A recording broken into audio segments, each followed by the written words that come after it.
This is a section where Covino is talking about the nature of literacy. Not all literacy is the same. Here's what he has to say about it.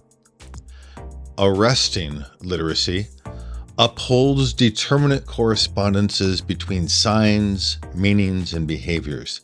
This is the literacy celebrated in liberal and right-wing discourse, tied to narrowly conceived economic interests or to an ideology designed to initiate the poor, the underprivileged, and minorities into the logic of a unitary, dominant cultural tradition. It is the literacy we need to be functional, which Ira Shore summarizes as, quote, the ability to interact with political, legal, commercial, occupational, and social demands in daily life, such as voting, filing tax returns, applying for work, signing leases and contracts, following printed instructions, passing a driver's written exam, balancing a checkbook, comprehending instructions in a phone book or on an employee benefit plan, etc. This concept of functional literacy becomes a trope that a nation or culture can use to justify social inequity.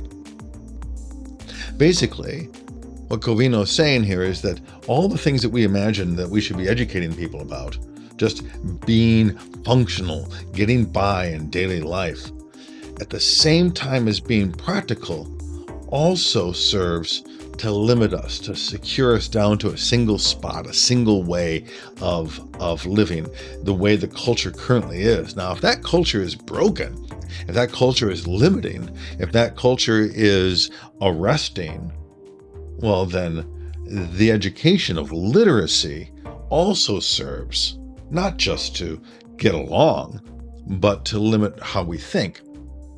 Now, just a page later, he's going to offer us a different understanding of it. This is from Jonathan Kozol, he's talking about now. And his fundamental literacy is associated by others with what he calls critical literacy. That is, and here I'm reading from the book again, the ability to interrogate, challenge, complicate, transform, redefine, and elaborate ostensibly neutral social and institutional facts.